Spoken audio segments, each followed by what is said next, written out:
Quer ver como se comporta uma organização quando parece que ela está sendo acuada, mas ela não pode nem dizer que ela está sendo acuada? Provavelmente uma boa parte de vocês acompanhou essa história recente agora do vídeo feito pelo Project Veritas com um diretor da Pfizer falando algumas coisas que não devia. Vamos ver a sequência dessa história um pouco e ver algumas outras conexões interessantes que a gente pode fazer com aquele conceito que a gente sempre fala, né? Existe um fato, existe um determinado momento, existem dados e um conjunto de coisas que a gente chama história. E algumas histórias que se juntam e que acabam virando teorias da conspiração, só que não, tá bom? Daqui a pouco a gente volta.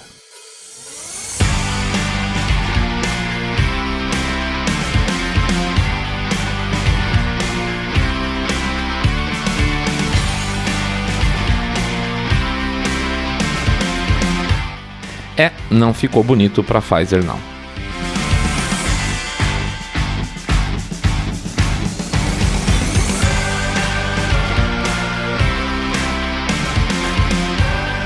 Saindo da bolha.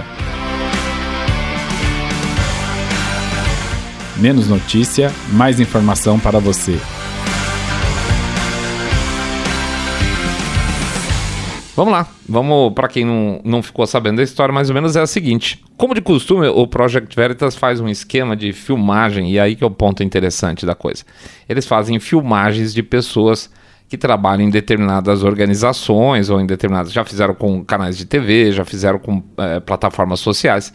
Eles pegam geralmente, provavelmente lá, vamos dizer, um jornalista bonitão, uma jornalista bonitona, consegue marcar um encontro com um determinado cara que tem uma posição interessante dentro da organização, vai lá, toma uns drinks com o cara ou com a mina e aí consegue arrancar coisas filmando ocultamente. E posteriormente, geralmente, depois de arrancar essas coisas, o próprio dono, lá vamos dizer assim, do Project Veritas, que é o James O'Keefe, vai lá, vai sentar, tentar conversar direto com a pessoa. Obviamente, geralmente a pessoa sai pela tangente, fala que não aconteceu, ou geralmente não fala nada, simplesmente sai de perto do O'Keefe, vai embora, está dentro do restaurante, sai fora, está dentro de um concerto, vai embora, deixa o cara falando sozinho lá, porque não pode nem se pronunciar, porque esses vazamentos que o Veritas faz geralmente são coisas bem pesadas, tá?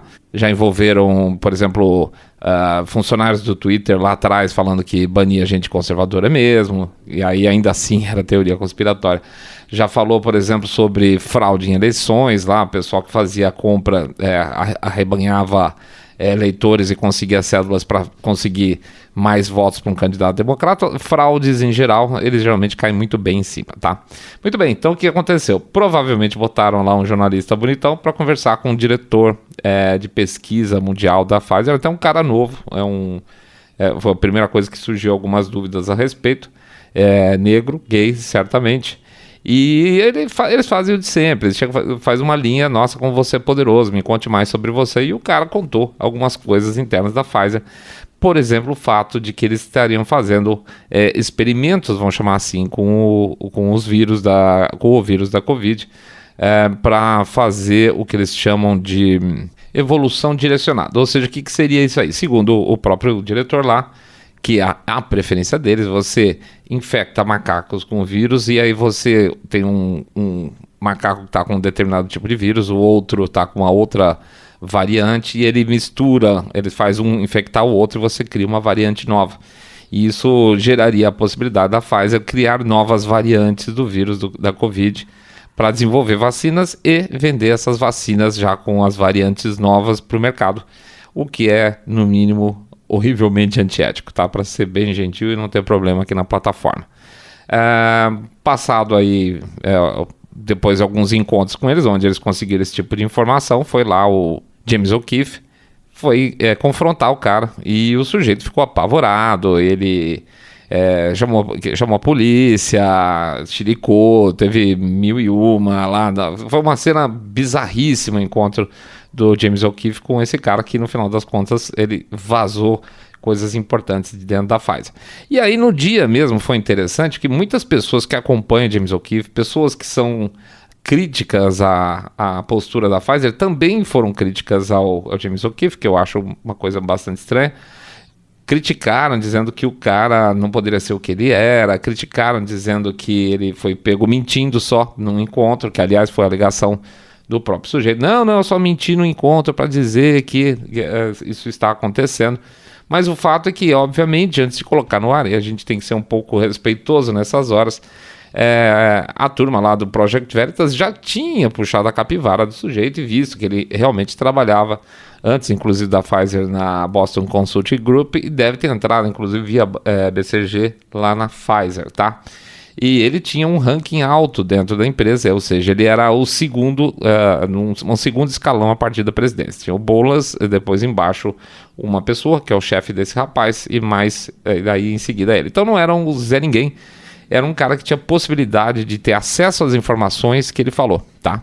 Ah, mas será que ele falou a verdade? Não falou para impressionar? Ele não teria razão para fazer outra coisa diferente. Tanto que em determinado momento, lá nas conversas com o repórter, sem saber que estava filmado, ele falou, nossa, mas você está perguntando demais, isso aqui está parecendo aquelas situações em que eles botam um repórter para puxar informação. Ele ficou cismado lá acho que o segundo, terceiro encontro, que o cara realmente estava puxando a capivara dele ali e deu uma brecada, tá? Então, assim, se fosse mentira, ele poderia completamente ter mudado em qualquer momento a história, mas ele nunca mudou, tá? Até o momento em que o James O'Keefe foi lá confrontar ele e falou que não, isso aí foi só para impressionar o meu encontro, tá? Não colou, na minha visão, realmente não colou. E aí entra um outro processo aí que é você, então, além de você acreditar ou não acreditar que o cara falou a verdade ou impressionou ou tentou impressionar o encontro, ou acreditar ou não acreditar no Project Veritas, que esse é o segundo ponto interessante. Geralmente quando você não quer aceitar uma história, você critica aquele que está falando, né? O Project Veritas vive disso, tá? O Project Veritas está sempre nessa situação. As pessoas falam, é do Project Veritas? Então é mentira. Mesmo que tenha vídeo, mesmo que os vídeos não sejam editados, mesmo que tenham gravações, tudo bonitinho, certinho, pessoas testemunhando, falam, olha, eu trabalho nessa empresa, realmente assim acontece. É muito fácil, é uma desculpa muito fácil que o pessoal usa. Eu não acredito porque é do Project Veritas. Pronto, então você simplesmente descarta de haver uma filmagem, descarta de haver uma gravação, descarta de ter um testemunho, tá?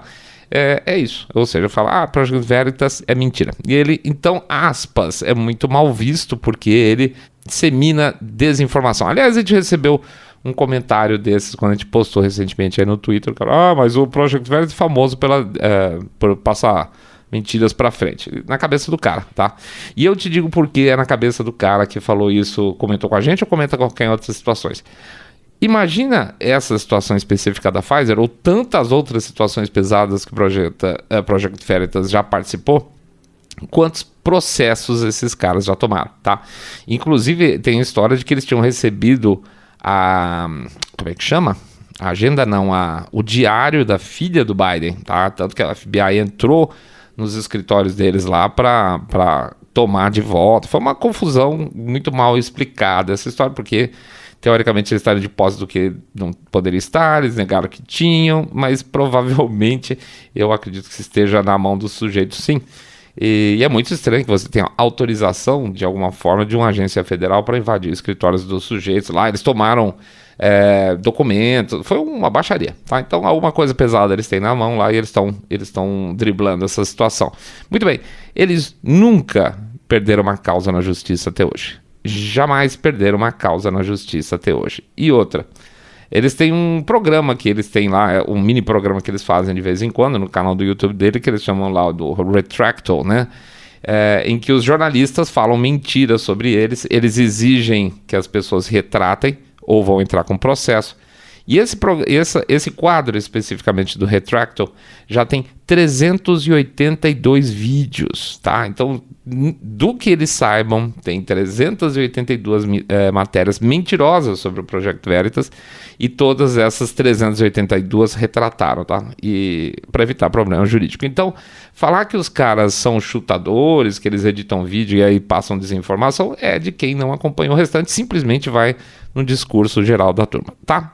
Muito bem, então teve os dois vídeos, teve no primeiro o rapaz lá todo apaixonado pelo jeito, contando as vantagens de como ele era bacana e poderoso pro outro cara lá, tentando ganhar ele na lábia, o segundo do James O'Keefe confrontando ele tendo um chilique, e as pessoas falaram, bom, então agora tá na hora da gente esperar. Isso acho que foi na quarta-feira o segundo vídeo, tá? Terça ou quarta-feira. E aí as pessoas ficaram pensando, bom, então amanhã provavelmente a Pfizer vai explicar alguma coisa a respeito, vamos esperar, né? A primeira coisa que eu pensei vamos ver qual vai ser a reação da Pfizer.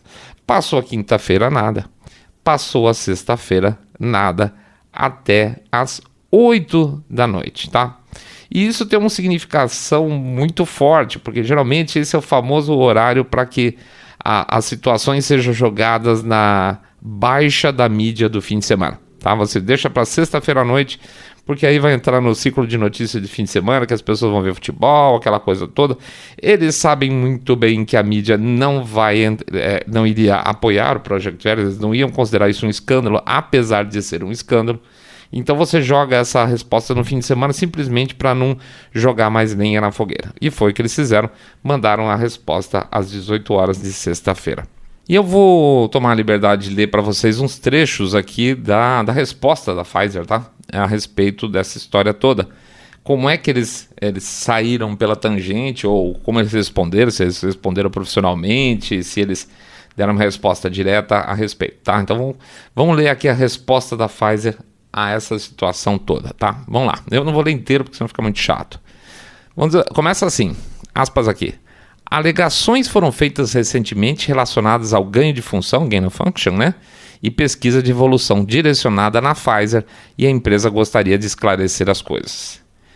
Veja que interessante, aqui ele começa o seguinte, fala, alegações foram feitas recentemente. Reparou que não tem nenhuma pessoa, não tem nenhum momento, não tem personagens, são alegações que foram feitas recentemente, tá? Então a gente não sabe do que se trata, provavelmente eles expliquem mais pra frente. Vamos ver. No desenvolvimento contínuo da vacina e a Pfizer-BioNTech Covid-19, a Pfizer não realizou ganho de função ou pesquisa de evolução direcionada. Pronto, então eles estão falando que não fez. Trabalhando com colaboradores, realizamos pesquisas em um vírus SARS-CoV-2 original, foi usado para expressar a proteína spike de novas variantes preocupantes, que eles chamam Variants of Concern. Esse trabalho é realizado quando uma variante de preocupação é identificada pelas autoridades de saúde pública. Essa pesquisa nos fornece uma maneira de avaliar rapidamente a capacidade de uma vacina existente de induzir anticorpos que neutralizam a variante recentemente identificada de preocupação. Em seguida, disponibilizamos esses dados por meio de revistas científicas revisadas por pares e os usamos como uma das etapas para determinar se uma atualização de vacina é necessária. O que eles falam, então, por exemplo, você tem lá, vamos dizer, a variante, vamos inventar uma aqui, variante H1, e aí algum governo, algum local diz, olha, apareceu uma coisa meio diferente aqui que nós batizamos de H2. Eles vão lá, pegam essa H2, dão uma olhadinha, vão ver se tem tanta diferença da H2 para H1, para ver se precisa de uma vacina nova a respeito, tá? Já falo mais. Aí ele fala também sobre a necessidade, eles têm a medicação lá, o Paxlovid deles também, que também é importante ver. Com vírus de evolução natural é importante avaliar rotineiramente a atividade antiviral, mesma coisa. A maior parte desse trabalho é realizada... Aqui que é o ponto importante. A maior parte desse trabalho é realizada usando simulações de computador ou mutações da principal protease, uma parte não infecciosa do vírus. Em um número limitado de casos, quando um vírus completo não contém nenhum ganho conhecido de mutações de função, não tem ganho de função, esses vírus podem ser modificados, engineering, que é a expressão que eles usam, para permitir a avaliação da atividade antiviral na célula. Ou seja, em determinadas condições, sim, tá? A gente não faz, mas em determinadas condições faz, tá?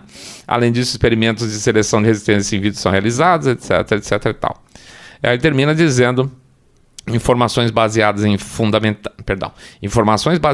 fatos fundamentados em ciências sólidas são de vital importância para superar a pandemia, e a Pfizer continua comprometida com a transparência e ajudar a aliviar o fardo devastador desta doença. E em outras palavras, o que eles fazem? Primeiro, eles não falam absolutamente nada do episódio, tá? Eles não falam absolutamente nada do episódio, eles não falam do funcionário deles, não falam o que é ou não é. Não existe, não fala do tempo, né? Eles falam recentemente. E eles falam que assim, olha, a gente não faz, mas se preciso, a gente faz. Qual é o ponto? Existe, no mesmo período mais ou menos, um discurso do CEO da Pfizer, lá o Bourla, dizendo exatamente isso que o rapaz lá, o diretor da Pfizer, falou. Que eles sim estão preparando, no discurso do Bourla, eles estão preparando, aspas, um arsenal de produtos, vamos dizer assim, para que, caso um país, por exemplo, identifique uma determinada variante, eles já têm a vacina antes, já tem pelo menos a identificação anterior para a produção da vacina imediata, e eles poderiam começar a vender imediatamente para esse país. Então tem a variante B15, eu vou lá e já tenho pronto esse negócio. Como é que eles podem ter a B15 se a B15 ainda não tinha sido identificada? Certo?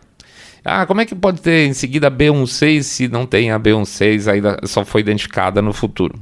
Então, é isso aí. A única maneira de fazer isso é você preparar, adiantar as coisas, você preparar novos vírus, mas esperamos sempre, né? A gente sempre espera menos patogênicos e tão transmissíveis como, para que no futuro, quando alguém aparecer com uma novidade, que surgir uma variante nova, eles terem a resposta. A escolha ética a esse respeito em termos de mercado fica por conta de vocês. Essa história tem coisas esquisitíssimas, tá? Esquisitíssimas, como por exemplo, bota o chapeuzinho de alumínio aqui que vai ser legal. Tem um famoso caso do caminhão com macacos que sofreu um acidente na Pensilvânia. Não sei se vocês se lembram dessa história, tá? Era um caminhão cheio de macacos para pesquisa em um laboratório ali na região, né? Bateu, acho que num caminhão de lixo, se não me engano. As gaiolas se esparramaram pela estrada. Alguns dos macacos fugiram, foram recapturados. 2 tiveram que ser sacrificados. Mas no momento da batida, uma mulher que foi lá ajudar as pessoas que tinham se machucado, aquela coisa toda, acabou sendo arranhada por um macaco e ficou doente, tá? E aí tem uma coincidência muito interessante associada a essa região aí onde aconteceu o acidente dos macacos, que é, por sinal, a forma com que o rapaz lá da Pfizer, o apaixonado, falou que ele pelo menos prefere, que seja feita a criação, a mutação desses novos vírus de macaco para macaco, né? Mas o que acontece aqui na Pensilvânia foi onde aconteceram as primeiras infecções da Omicron nos Estados Unidos. Foi exatamente na mesma região. Pode ser tudo coincidência? Óbvio que pode ser tudo coincidência, evidentemente. O problema é o excesso de coincidências. O problema é a Pfizer falar de alegações e não falar do que quem está falando, quem está alegando, da onde estão saindo essas alegações. E não dizer de onde isso tudo começou. E esconder no site deles os dados desse diretor que falou dessas alegações que eles não querem dizer. Tá tudo lá. Ele estava dentro do site, ele aparecia lá como o cargo dele, tudo bonitinho, sumiu, né? Então deve ser disso que ele está falando, será? É dizer que a Pfizer dizer que não faz o que o rapaz falou, mas faz de vez em quando. Isso é um problema, né? Porque ele poderia falar assim, olha, nós fazemos dentro dessas situações e isso é aprovado por lei, assim, qualquer coisa nesse sentido. O problema é a imprensa fingir que nada disso aconteceu. Nada aconteceu disso aí, tá? Não houve essa exposição, não houve essa acusação, não houve a resposta da Pfizer. Não aconteceu nada para a imprensa. E isso é sempre preocupante. São as pessoas que não se interessam por isso, jogarem a carga da dúvida no Project Veritas e não na Pfizer, que é uma empresa que já teve alguns problemas aí no passado, inclusive jurídicos. Quando tudo isso, quando toda essa coisa acontece junto, a gente vê que, mais do que nunca, na verdade, nós estamos realmente por nossa conta, tá? Nós não podemos depender de agências de governo, nós não podemos depender da imprensa tradicional. Então, senhores, informem-se, tá? Informem-se, discutam tudo. Não estou falando para acreditar em tudo, não. Mas não acredite em nada absolutamente de uma maneira religiosa até que vocês estejam totalmente informados. Nem para o bem, nem para o mal. É isso aí, pessoal. A gente agradece a presença de todo mundo. Pede para então passar lá no site www.saindabolha.com.br, clicar no botão follow ou seguir a gente no Spotify Podcast Addict, Google Podcast, Apple Podcast ou lá no YouTube, onde vocês podem dar um likezinho, pode fazer um comentário. clica no sininho para receber notificação, apesar deles não notificarem ninguém, tá? Pede também para dar um share no episódio, exatamente porque ninguém notifica nada, e fazer o famoso boca a boca sarado, contando se vocês acompanham o podcast Cabeça Direita Limpinho Supipa, que detesta, abomina o politicamente correto. Pede também para considerar o famoso Pix, né? Pix é uma maneira que faz com que as coisas continuem rodando aqui. Qualquer doação, 1, 2, 5, 10 milhões de reais, pingado não é seco, ou R$1 por episódio, que ajuda pra caramba. E também tem o nosso Apoia-se, né? No Apoia-se você vai lá, entra no sitezinho onde vocês têm a possibilidade de fazer um plano de doação mensal, cai no cartão de crédito. Então, para conhecer lá como é que funciona, entra em apoia.se/saindo da bolha. apoia.se/saindo da bolha. E o livro, e o e-book, seu Saindo da Bolha? Pois é, rapaz. Nós fomos, como a gente falou lá, censurados lá na Hotmart. Cadastramos o livro na Eduz e eles pediram 3 dias úteis. Parte dos projetos lá, perdão, dos planos foram aprovados, 3, e faltam 3 para aprovar ainda. Eles falaram que seria 3 dias úteis, mas 3 dias úteis acabou na quinta-feira. Então estamos esperando. Eu acho que na segunda-feira talvez a gente tenha novidade boa, tá? Então o nosso livro sobre teorias conspiratórias, se Deus quiser, sai agora durante a semana que entra, tá bom? É isso aí, uma excelente semana para todos vocês, muita força, muito trabalho suado que dê retorno financeiro para vocês, que dê retorno em termos de autoestima, que dê retorno para aquilo que vocês têm em termos de projetos de vida, que tudo seja muito positivo essa semana. Grande força, grande abraço, fiquem todos muito mais super bem.